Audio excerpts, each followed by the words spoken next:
I am Victoria L. Burson. This is Leadership on the Go.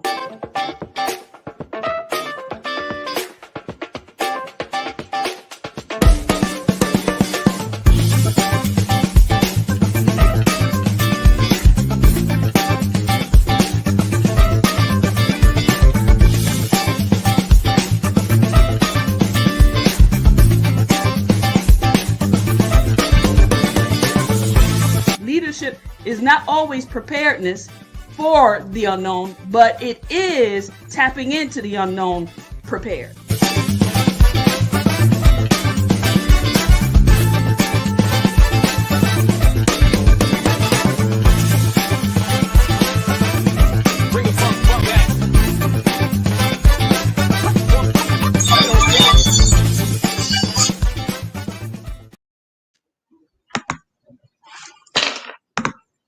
Hello, everybody, and welcome to Essentials Unleashed.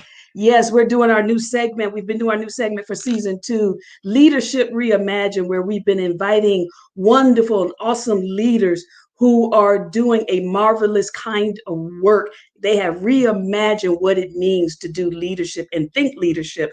And today is no less than what we've already been doing. So on Leadership on the Go today, we have an awesome guest, Dr. Bryant Woodford. Dr. Bryant Woodford is an awesome man of God. He's also an awesome therapist, and I want him to go ahead and come on through.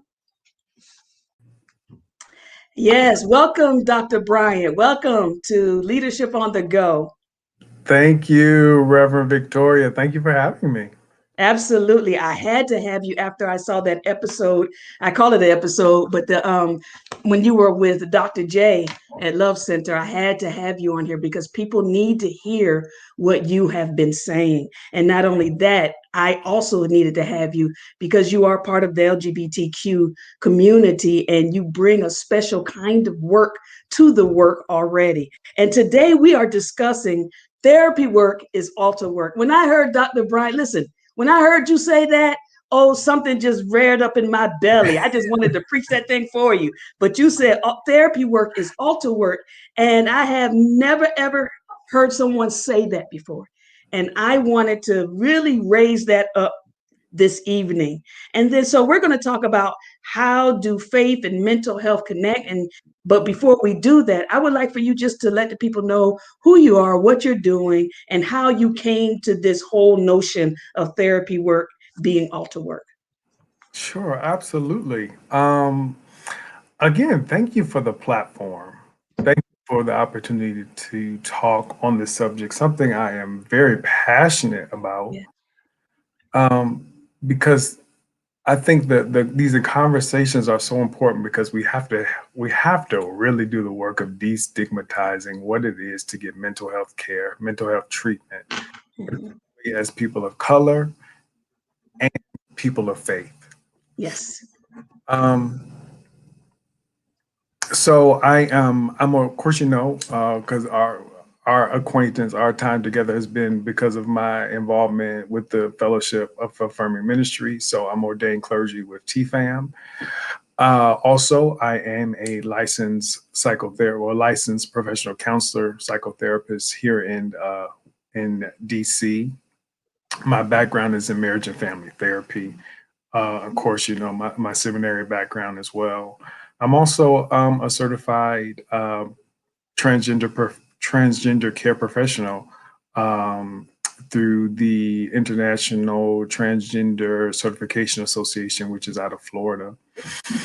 So that is primarily where I do the work. It is important for me to integrate theology and psychology. I just don't believe that we can do good therapy with folks who have faith if we don't allow them to talk about their faith.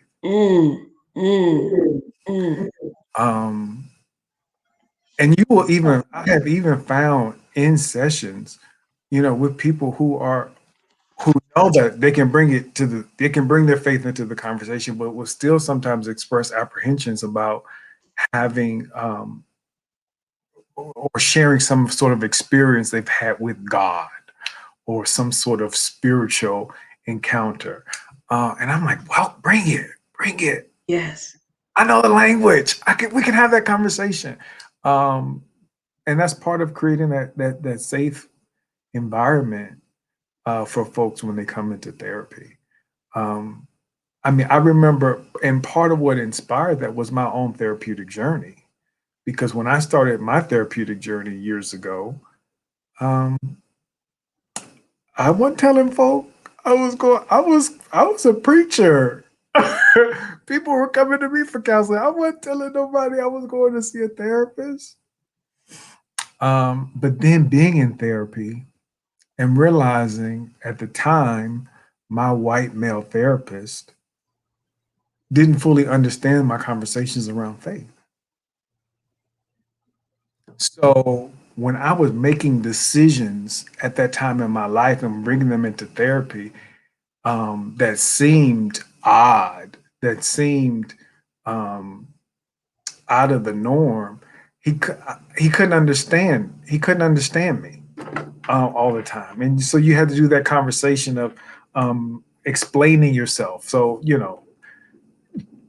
I first, in some cases I have to explain my blackness, and then I had to explain my faith too. Like this is just a lot of extra stuff that I seem to have to do in therapy, and so I wanted to ensure that as a clinician who is also ordained clergy and seminary trained, that I could bring that conversation into into the therapy room for clients so that they could feel safe and get the help that they needed. And that is so important, Dr. Bryant. And can you speak to just a little bit of how important it is, because you're in major leadership, you're clergy, you're psychotherapist, and you're part of this organization for transgendered um, folks and persons. And so can you speak to this whole notion of how important for everyone, but particularly leaders, how important, because it is this stigma, and I think we as leaders tend to wear, because I was the same way, but now I stand to the mountaintops, and I'm not ashamed of letting people know I struggle with anxiety, which we'll get into later. But can you talk about how important it is for leaders, albeit evangelists, prophets, preachers, teachers, how important it is for leaders to get to do the work around therapy, so that because we're wounded healers, right? And so how important is that work? Yeah. I talk about this primarily when I'm working with couples. I like to tell couples there is your work, there's your partner's work, and then there's the couple's work. And it's so important to know the difference. I can support my partner in their work, but I can't do my partner's work for them. My partner can support me in my work, my partner can't do my work for me. Oftentimes, the the the conflict that sometimes that folks experience, particularly in relationships, and it could be any type of relationship, whether it's an intimate relationship or not. Um, uh, we often I often see where individuals are projecting their stuff onto their partner. And so it becomes this expectation that my partner has to fix my stuff, that my partner has to be responsible for my stuff. Um, and even as leaders, that if I, as a leader, am not addressing my stuff, then I tend to try to address it through the people that I'm leading, which is ineffective leadership. It's it's a bit irresponsible, if you will, because what one is not doing is taking responsibility for their own stuff, and they're holding others accountable. So it becomes very important. I was trained around some folks in when I was coming up through and getting mentored as a therapist. They told they told me stuff like, if you don't do your own work, your own therapeutic work, the work that you don't do will show up in your room, in your office through your clients. And to me, that has such a spiritual component, because I think I don't just do this work. Something that Bishop Flinders said that would just left me so profound one time. Um, somebody, she was discerning something and kind of called somebody out on somebody, and they were questioning her, like, how did you know that? How could you do that? And she said, I'm called to do this.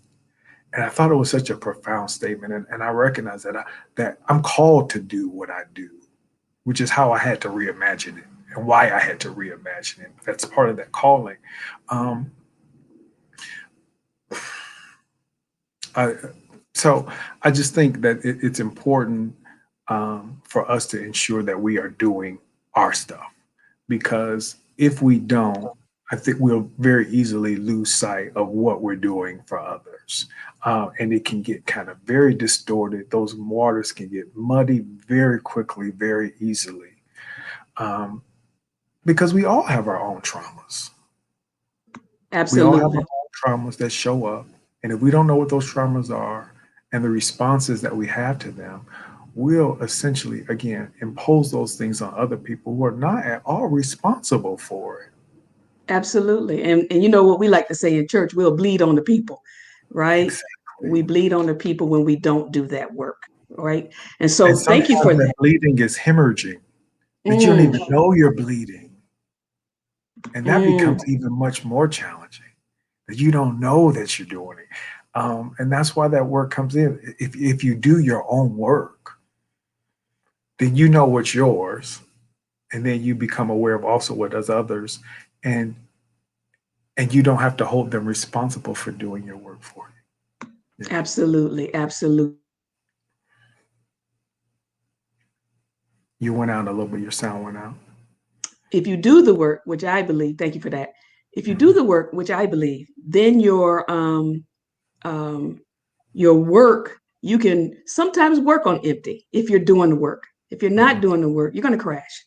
You're just Mhm. going to absolutely crash. So let me go to through these questions. This is good. This is good conversation.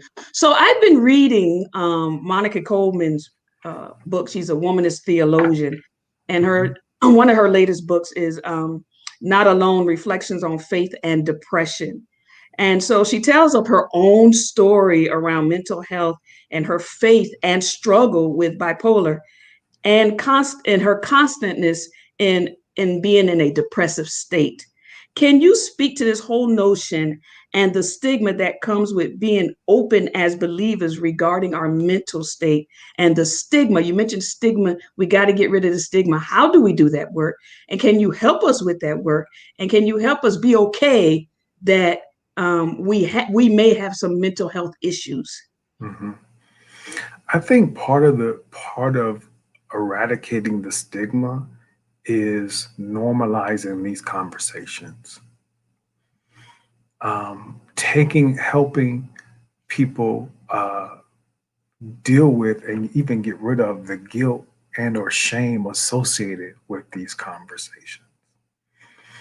Part of how I even came to even experience this as altar work was when I would work with clients, particularly when I'm dealing with clients in trauma. One of the things that I think is very important to address in trauma is the guilt and or shame. Guilt meaning I did something wrong, shame being I am what's wrong. And how oftentimes those two things hold individuals back in such extreme ways. And when I start to address now, typically, if I can hear you tell you how I am as a therapist, typically, you let people talk. You don't interrupt them. You let them talk. But when I start to hear guilt and shame, hear the themes and the residue and residuals of the guilt and shame in conversation, I usually interrupt folk. I usually cut it off from the root. Like I don't need like we're gonna cut it off. And in the back of my mind, Reverend Victoria, I'm having those moments of we're gonna get you delivered today. We're gonna get you set free today. Those are the and that's how I began to kind of really experience the altar work in it, because those are the kind of things that we will work on. Obviously, we're working in the altar, right? Um, but I think in normalizing these conversations, I think it's very important. Particularly, I've read Monica Coleman's book on bipolar faith. And even when you're talking about something like bipolar that needs medication, right? How do we have a conversation about getting folk to have medication? Again, I think it's about normalizing the very experience that one, there's nothing wrong with me. I might manage bipolar depression, but I'm not bipolar depressed. Like, I think it's important to externalize the conversation. That's something that we do as narrative therapists, externalizing the presenting problem. So I manage bipolar depression. How do I have to manage? Well, I have to manage it with medication. I have to manage it with therapy. Just like if I have to manage my diabetes, I manage it with insulin. If I have to manage my high blood pressure, I take medication. Um, and I think it's just that. No, I think it's sometimes in that way that's simple in terms of being okay with having to take medication, if that is something that I have to do, whether it's temporary, whether it's seasonal, situational, or if it's something for a long-term condition. Um, but knowing that that's okay, that there's nothing wrong. There are chemical imbalances in my brain that need some medication in order to level out. So Um, you, oh, go mhm. ahead. I thought you were finished. Go ahead. No, it's okay. The other parts about normal and things that I like to call out for folks, you know, I'm a person of color coming into therapy. Oh, this got to be challenging for you because I know how black folk, my mama told us not to air our dirty laundry. So this has got to be just you getting into my office is some work for you, I know. Right, right, Being able to name that kind of stuff. People of faith. Okay. So you're clergy or you grew up in church and you come into a therapist. Um, that must have an impact on your faith because sometimes people have told you that if you have to go see a therapist, that means you don't have enough faith. So being right, able to name those things as a male, black male coming into therapy. Oh, you come here to talk about your feelings because black men, we don't talk about feelings, right? That's feminized, right? And so just kind of being able to name some of those barriers to help normalize the conversation, validating people's experiences, and then being able to move forward in the work. So I want to, you just named something that I started smiling. I don't know if you saw me smiling from ear to ear because you named this whole notion around, I love narrative therapy. I simply love narrative therapy. I think it's one of the best kinds of therapy, more so for me than cognitive, right? And so when you named it, I just smiled. So when we talk about the barriers, right? I kind of like want to, lift some of these barriers up a little more. When we talk about some of these barriers, being a black male and black men don't get therapy, being a believer, a person of faith, period. And I used to do it. I mean, let's just tell the truth. I was a co-conspirator to, because Mhm. I was taught this way. Depression ain't of God, and God didn't give us the spirit of fear. God may not have given it to us, but we still have it. We still have this form of anxiety. And so can you talk about some of these barriers just a little more deeply and how one can start destigmatizing themselves by being okay with some of these barriers, and how do we do that work? And if you want to name some of that narrative therapy work, or even cognitive, loosely, you can. And so how do we do that? How do we get into, because you mentioned this whole notion around being people of faith, and particularly Christians, we are more hard on ourselves, I think, than any other sector when it comes to our faith and how we believe. Mhm. Is either black and white for some denominations, right? And so how do we break this mold? How do we start this work around breaking? I know doing our own work and getting this work for this show. How do we get people in the seats, in your seat and in any other therapist seat, particularly people of color seats, because we don't have a lot of us in this line of work. And so Mhm. if you could speak to that a little bit. I know I asked about three Absolutely. questions in one, but you got it. I think I can handle it. I can You can handle handle it. it. I love narrative therapy. I love narrative therapy because it gives me permission to write my own narrative. It allows us to deconstruct the social norms that are governing our lives that are not necessarily healthy for us or helpful, and it allows us to tap into what we call our unique outcomes, the strengths, talents, skills that make us productive and successful, and rewrite our narratives with those things. And one of the things that I say oftentimes is that we have to learn to lean into who we are opposed to resisting who we are. And that's part of what narrative does. It helps us to lean into those giftings. Because Yes. what oftentimes becomes challenging for us are those giftings that are not necessarily the most common or the most prevalent or what everybody else is doing. But we got to lean into it because that's where our gifting is. I believe, and this is part of where my theology and my psychology integrate.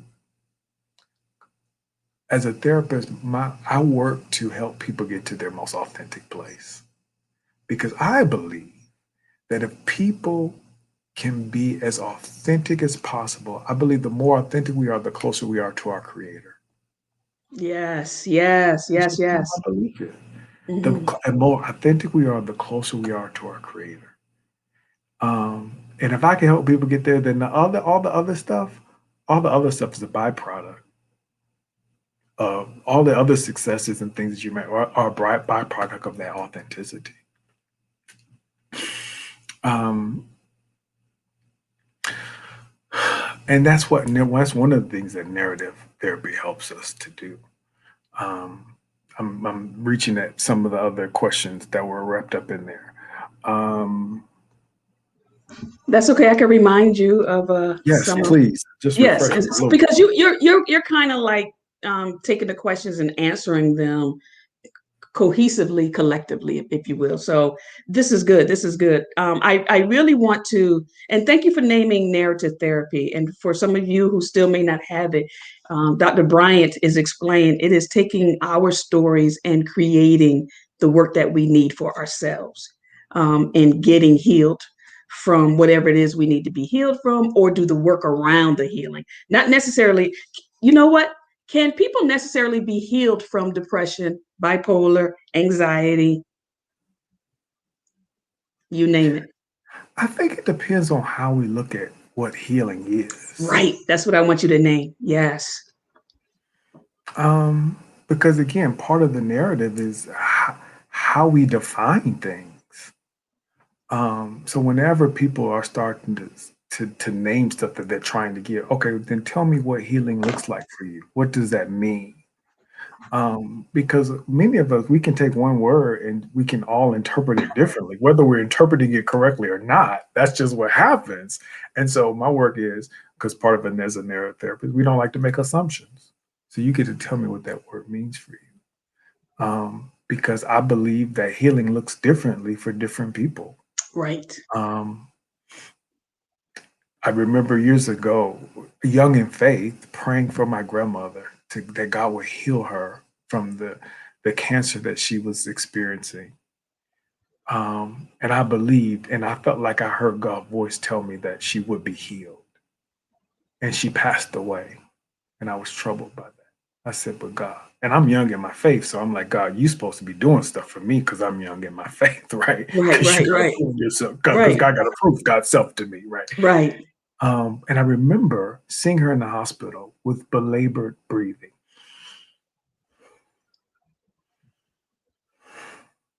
And that troubled me seeing her do that. After she passed, I went to the hospital. You know how we do, we gather at the bedside. Um, and when I looked at her, and again, I'm going to the hospital with this notion like, God, but I don't understand this, why this is happening. And when I went and I stood by her hospital bed, there was no belabored breathing. And for me, that was the realization that healing happens differently sometimes. She was healed. Right. It happened on the other side, but it's still healing. Absolutely. And and so I learned that it can look differently. Um, So sometimes healing for folk could be learned again, normalizing conversation so that um, me managing my mental illness or my mental health is not stigmatized, right? That can be healing for people to know that they no longer have to carry guilt and shame about their experience. And that was Off- healing for me. That was healing for me. Just what you named. That I no longer had to be feel guilty as a clergy or successful businesswoman. Back when I was living in Atlanta, I no longer had to be guilty or feel shame around having anxiety disorder, Mhm, right? Because I would hide it from people, or at least I thought I was, but I really wasn't.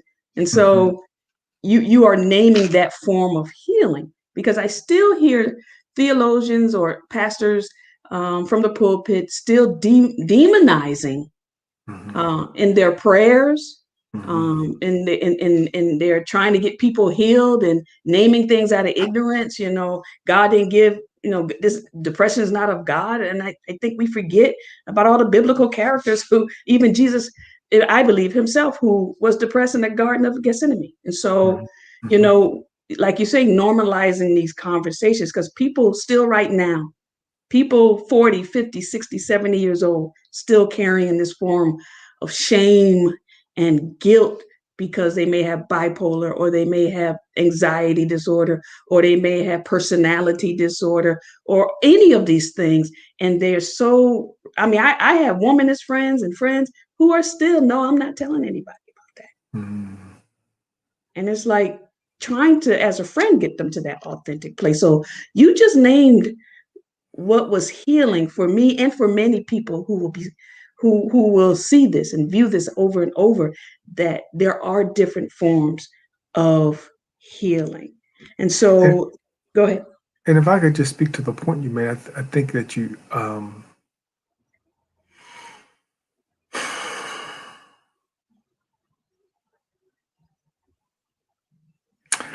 I think that you made a good point when you talked about how people can demonize and vilify these types of things, and we often do it, or it's often done because we demonize that which we don't understand, Yes. right? If I can other something, then that means I can be dismissive to it. So let me other it. Let me name it as other, so we can be dismissive to it instead of working to understand it. And it's really troubling for me as clergy to see clergy folks do it, because part of doing theology is knowing the other side of the argument. And if we're not taking the time to understand the other side, then we're missing an opportunity. And I think that could be and obviously it hurts people. It's problematic. It helps people continue with this shame. Mm. Yes, and we're called conspirators who are doing this to people. Mhm, So people, whoever you are, and whenever you watch this, understand that, especially if you are a pastor, preacher, a prophet, an evangelist, apostle, whatever we call ourselves these days, please stop shaming people from the pulpit, from your mic, from platforms that you may sit or stand on, into saying that God did not create this and God did not do this. mhm, Please do the work around learning different kinds of therapy, and do the work for yourself. mhm, Because sometimes I believe when people say God, then they're dealing with their own shame and mhm, subconsciously, and they're mhm, not really doing the work themselves, even through their people. We mhm, try to shame and guilt our parishioners mhm, when they come to us and sit in the chair, and you need to do this and you need to do that, when we really need to tell them what I believe you need to do or suggest you need to do is see a therapist, mhm, right? And because I personally don't do the work beyond two weeks. I give them two mhm, weeks, maybe three, and if there's still some work, then you need to go to therapy. I do not try to mix my pastoral coaching or counseling with therapy work. That's I so really, important. it really, I used to, because you want to be all things to all people, and that's why I tell people Paul was crazy, because he tried to be all things to all people. Yes, That's mine. I know I shouldn't use that with mental health, but so I want I get to. that. But if I could add to what you just talked about in terms Mhm. of how we're treating people through the pulpit with these conversations, and you know, how we speak about depression or anxiety or something like that. What adds to that problem, or what adds to that and makes it Mhm. much more problematic, is that it isolates people. It Yes. further isolates people, and that's the trick that anxiety, particularly depression, wants to do to us, is isolate us, Yes. further separate us from community. And now I can speak about it theologically because we know that God said, or scriptures, the sacred text says to us that it is not good that humans be alone. So God created help for us, right? In other words, God said, you need to have community.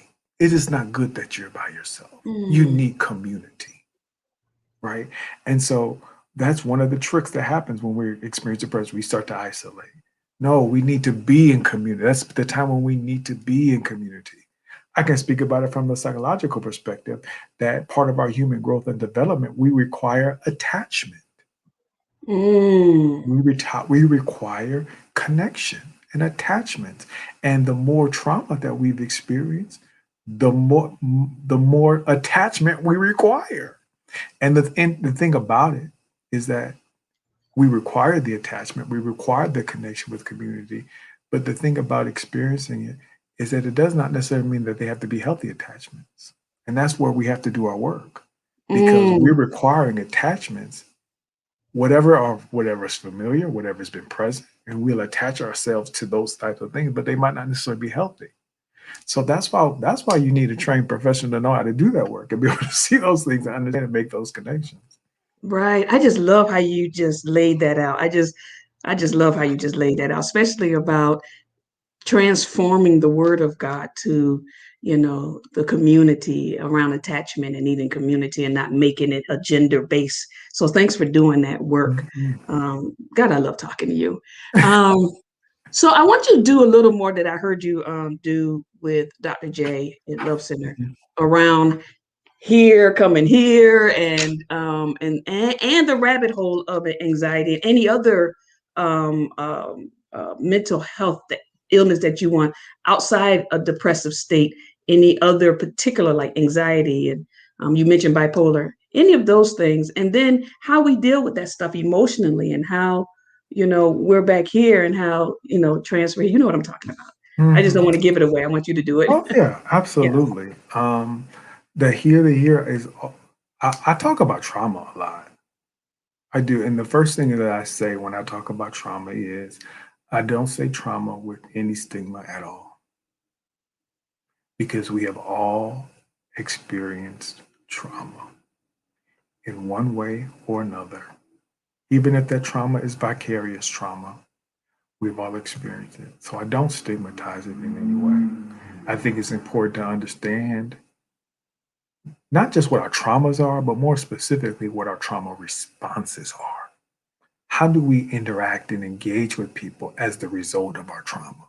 Because our trauma shows up even when we don't know it's showing up. There's a book out called The Body Keeps the Score. I might forget the memory of my trauma, but my body does not forget the experience of trauma.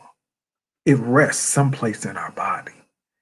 Um, and it shows up. And one of the ways it shows up is when we take in information into our brains, it processes through the back of our brain first, our amygdala. That is also where our fight, flight, and freeze responses are. Information continues to travel then to the front of our brain, which is our frontal cortex, which is where our decision making is. The interesting thing that happens when folks say that I've been triggered, that triggered me, I'm being triggered, that happens in the back of our brain, again, which is where we first receive our information.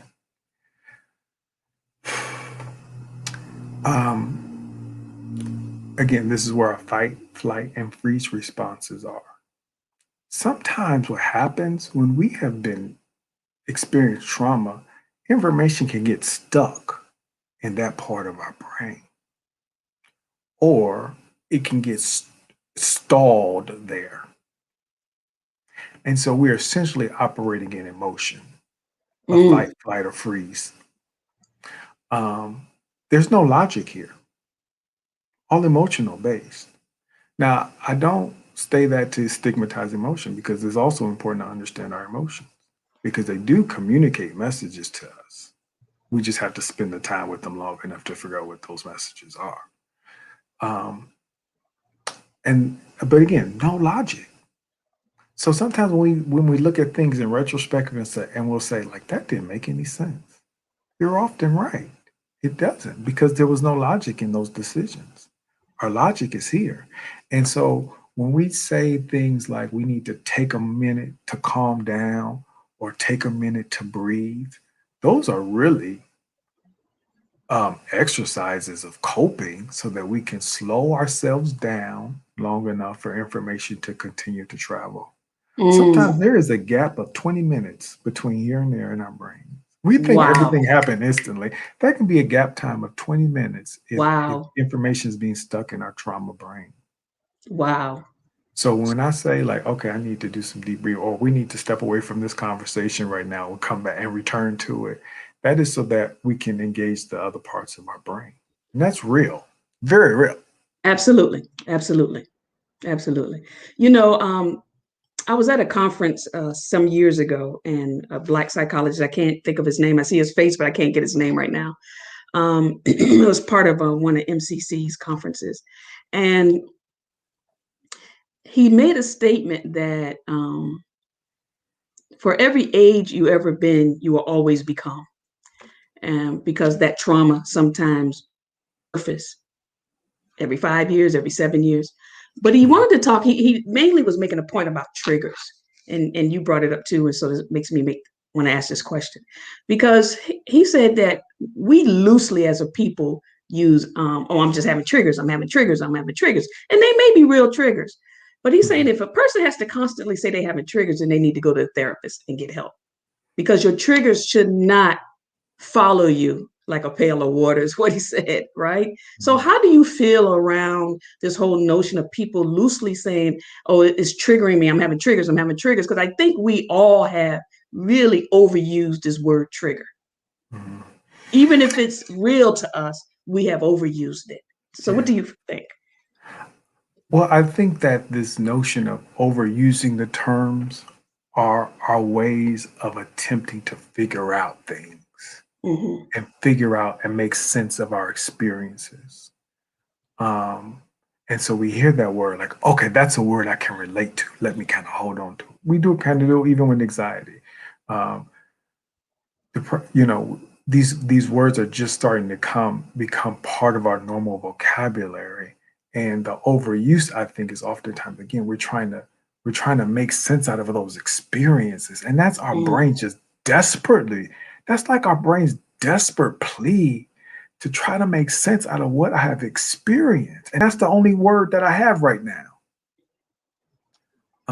I think it's important to know that what is triggering? Triggering is about the past and not necessarily the present. mm, Something happens in the present, I am triggered, but when I'm triggered, I am flooded with emotion and feelings of the past. mm. Because as I said earlier, the body keeps the score. The body's saying, wait a minute, this is familiar. We've done this before. And it all of the emotion that came along with those experiences, or many of it, much of it starts to flood us. And that's what happens. Wow. And it is all happening in the emotional part of the brain. Again, no logic. And so we're trying to make sense out of the experience. And then oftentimes we start to fight, flight, freeze. Those responses are based upon the trauma, the traumatic experience of the past, and not related to what is happening in front of us. Wow. That is that is amazing. I wish I could talk to you for like 2 hours more. But we know that we're bringing you back for season three in the beginning. So we do know that that's going to, I was going to surprise the people, but I don't want to surprise you. He's coming back for some more conversations, even deeper conversations in season three.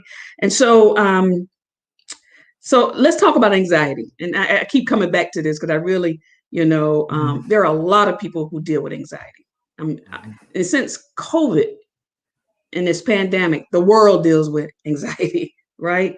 And Mhm. so you said something about anxiety being something that chases us down a rabbit hole. Can you talk a little more about that? Mhm. And And honestly, when I talk about anxiety, I don't like to just to talk about anxiety. I also, and this is Sure. obviously person centered, but I also need to, I like to understand what causes, why what types of things are the result of our anxiety, what kind of traumas we've experienced that we then become anxious about. Right. But if we define anxiety, excessive worry about the future, and the trick that trauma plays on us is trauma takes us out of the present, the things that we know, and it moves us into the future, the things that we don't know. And the reason why trauma has such a field day with us when it takes us into the future is again because we don't know the future. And so there are endless possibilities in the future. And so it Mm, goes from one what if to another what if and another possibility and another oh and this and that. And it can and you could it be in a anxious state for hours at a time because again, endless possibilities. right. Right. So the work becomes then to get myself out of the future and back to the present. Um, part of some of the ways that we do that. What is it I know? Let's sit with what I know, because the future, again, I don't know, and so a lot of times I'm being fueled by speculation. Mm, I'm being fueled by what ifs. And we have to sometimes ask ourselves with the scenarios that are kind of playing out in the future for us anxiously, what what says that this will happen again?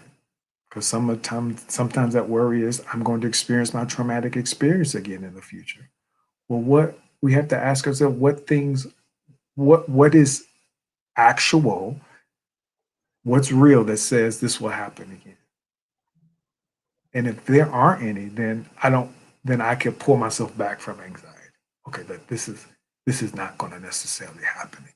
mm, Um, I talk about the rabbit hole because again, it's one thing to another, to another, to another, all in the future.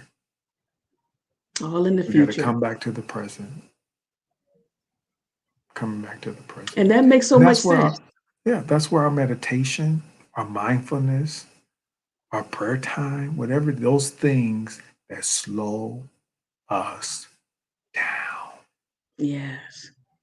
that Yeah. regulate our breathing to bring us to present. Those are the things that we need to reach for and call on and utilize in order to help us manage it. That's good. That's good. And it took me to the scripture. Why do we even worry about tomorrow? We can't even Hmm. deal with the present, right? There you Right. And go. so, right, right. And so that's good. That's good. Those things that slow us down, doesn't matter what your faith, how you believe, anything that slows you down, whether, like you mentioned, mindfulness, meditation, prayer, or just sit your behind down, Hmm. right? And just think and reimagine, everything. I have one final question for you, and that is we know that mental health is not a respecter of persons, right? And we also know, or I've learned, that mental health is so broad now, right? And I think that's why a lot of people, because they think it's still this narrow thing, or that, and for lack of better words we use and have used, make people think that they're crazy or something's wrong with them, etc. So, if mental health is not a respecter of persons, how do we get people in your seats?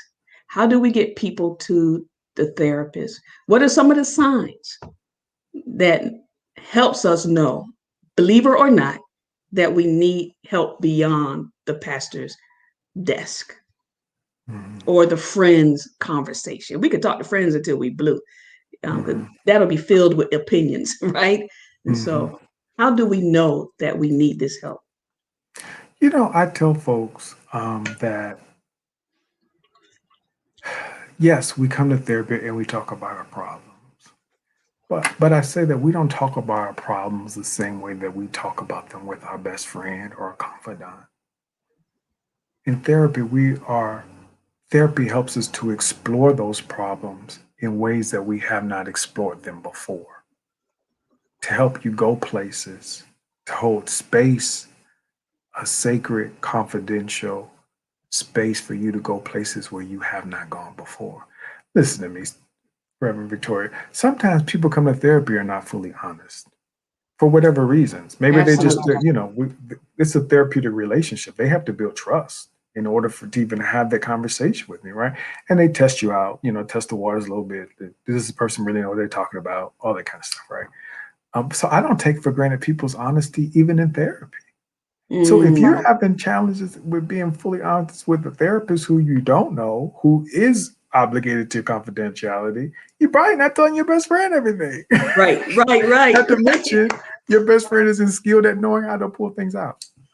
Um, so yeah, we need to be able to go places that we haven't gone before, and I also remind folks that if it was so easy to do on our own, then my profession wouldn't exist.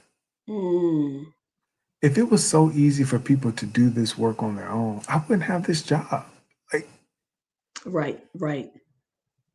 a therapist wouldn't have a therapist. It was so easy to do it on our own. Again, that's part of the community. That's part of being able to rely on community. When people are experiencing challenging things and going, one of the things I like to identify right now, let's talk about what your support system looks like.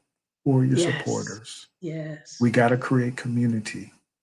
We have to get people to rally around you to support you because, again, that isolation can take you further into the yes, depression or whatever you might be experiencing. yes. And so I think it's these conversations that help more, again, normalize the experience um, so that we can talk about it and know that it's okay to talk about it, Absolutely. to get the help that we need. Even when people do get to my office, particularly if never been to therapy before, I like to acknowledge all of what it took for them to get in front of me. Because you didn't just show up here today. Right. You had to think about needing therapy. You had to go through it long enough to say, I'm sick and tired of being sick and tired. You know, talk to a number of people. Then you had to decide that you wanted to see a therapist. Then you had to research the therapist. You had to reach out to the therapist. You had to wait for the therapist to respond. You had to do your consultation. You had to make the appointment. Then you had to actually show up. Like there's a whole lot of steps before you even get in front of the therapist. And I would like to remind people that you did those steps Mm, they began doing the work already. already. That's part of Yeah, the work. yeah, yeah. That's part Makes of the sense. work. Makes sense. Dr. Bryant, I wish I can have you here longer, but our time has come to an end. And I am so grateful for you for coming to Essentials Unleashed Leadership on the Go and talking about this. And again, we will be bringing you back in season 3. But thank you for being here in season 2 to talk about this. You do have a definite passion for this work. Mm, I hear it. I hear it coming from your bosom. I hear it. I see it. I could even smell it, if that makes sense in a spiritual sense. And so thank this you. work, you Whatever you see love for this me. work, and I know who to send people to that's in our region. I don't know if psychology is still doing telehealth work, but just take 1 minute or 30 seconds if you want to on this platform before we end to let people know how they can reach you. Hmm. You can reach me through Psychology Today, Dr. Bryant K. Woodford, magnoliamhealth.com. That's a private practice that I work for. And we're also work in DC at us helping us people into living. So either Wonderful. one of those outlets, I can be reached at. Wonderful. Well, you guys, you have heard it. You can locate him. He's a wonderful person. He's an honest person, a man of integrity. So I'm saying that, and I've been knowing him for a long time. And so please, we are both TFAM clergy. We've both been Mhm. ordained in the Fellowship of Affirming Ministries with Bishop A. Flunder. And so I can tell you from firsthand, he's a man of integrity. So that's the end of our show today. Therapy work is also altar work, connecting faith and theology. It makes sense, everybody. It makes sense. Listen, make sure you tag, like, and share this with any and everybody that you know needs to hear this. And go to my YouTube channel and subscribe. When I get the first 100 people, I might have a surprise. All right. God bless you. Take care of yourself. Thank you.